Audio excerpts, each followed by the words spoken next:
you doing? Hey guys, we're here this morning in beautiful Potarch again. Freezing cold, wonderful drive to see Brett Nicol and have a chat about the Nicol stones. Let's go. Created by you, so do you want to tell me why did you make them? I made these, right, because when I was lifting the Dinny stones, I got it into my head that I wanted to walk with them. So I did use plates and that on there, but I thought to myself, you know, the best thing I can do is try and make some stones. Like a replica you were trying to make? Well, trying to make something that's similar that I could add weight to. Yes, okay. Right? So these are actually from my property. It just by luck, I got this one and I put a ring in it. It's a nice flat surface here, a bit like the Dinny stone, you know. Yeah. Sort of, but it's not the same shape. And this one I always had, because this is a stone that I used to put to my shoulder a lot. Because of the shape of it, I thought, right, I'll just put 2 rings in it. By chance, it was, I'm not sure, but it's very similar to the heights of the Dinny stones, right? Yes, okay. So what I actually did is I started adding weight to it. I got to 305, between them, and I managed to do a few steps, but... How did it go from being a fun thing that you did for training with your friends and stuff to being in Giant's life? Well, it's a guy, Charlie, I know, our Blair Castle down the road. He was a friend of mine, and he knew he used to come up here and we used to play with stones and that. And he said to me one day, he goes, oh, I've been asked to do the IHGF. Do you fancy we'll put your stones in it as a walking event? And I was like, oh, that sounds like a good plan. Yeah. So I ended up going there and it was a crowd pleaser, eh?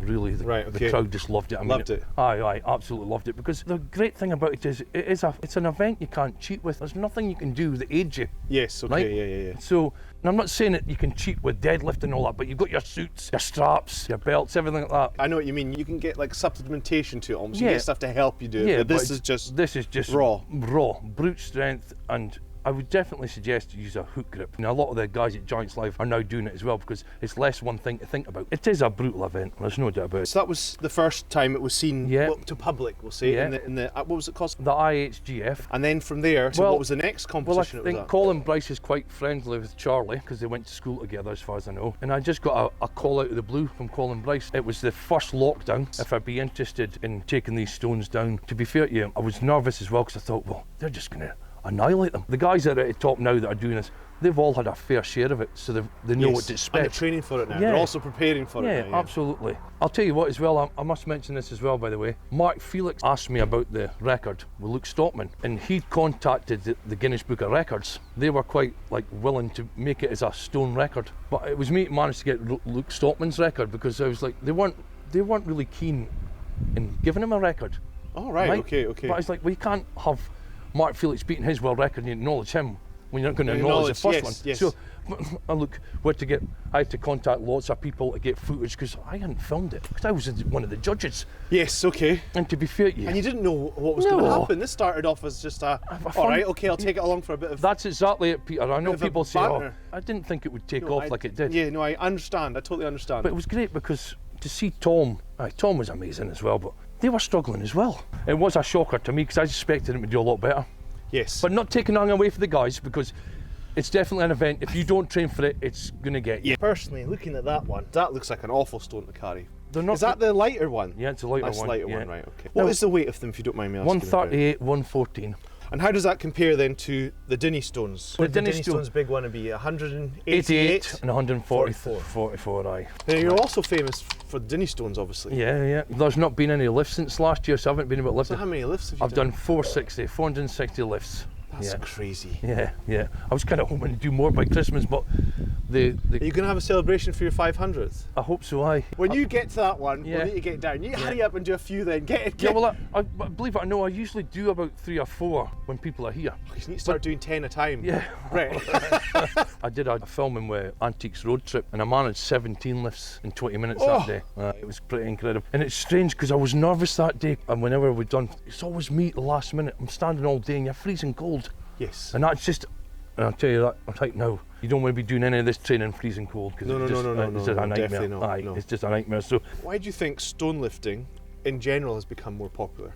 Well, since myself and Luke and that were interested in Strongman a long time ago, but since the last 5 years it's exploded. What do you think's enabled it to explode so much? Why is it so popular now? Well, I think because of mainstream, it's at YouTube and Instagram and stuff like that. And it's a challenge that, I mean, there's a lot of strong boys out there. I mean, a lot of small, strong boys. Yes, yeah, I know what you mean. I mean, there's a lot of guys, and I think it is just that personal challenge, is it? To be honest with you, there's nothing better than going on a stone tour with a bunch of lads, you know, because the morale is just incredible. And it is the last 5 years, because, I mean, when I first started lifting Dinnie stones, I knew about them, but it wasn't like what you know now. I mean, the guy used to run the place used to phone me and say, there's somebody here. And I go down and watch him, but that was like 4 people a year. How many lifters are you getting a year now, Brett? They're slowing it down a wee bit, Right. So there's only going to be 1 lift a month, but there's 7 people on that day. Because it got so busy.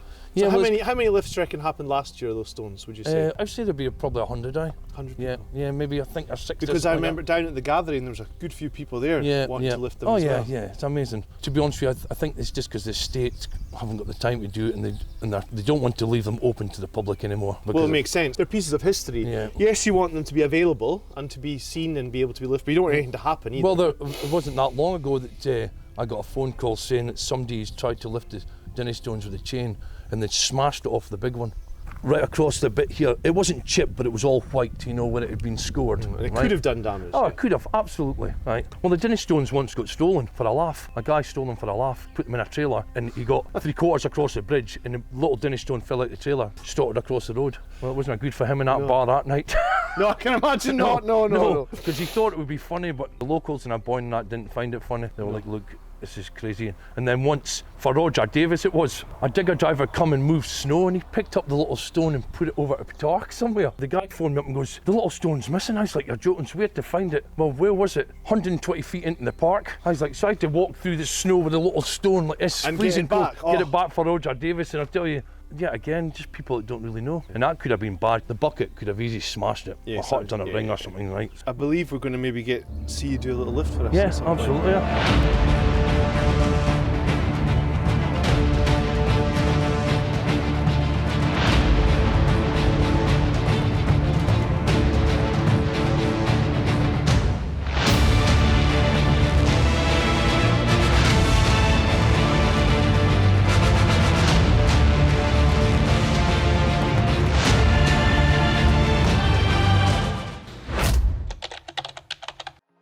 Amazing. Just gets better. It's going. Up. Start by telling us about your picture wall here. It's very important to me. I mean, obviously there's a lot of my friends here, and it starts a bit of the history of my stone.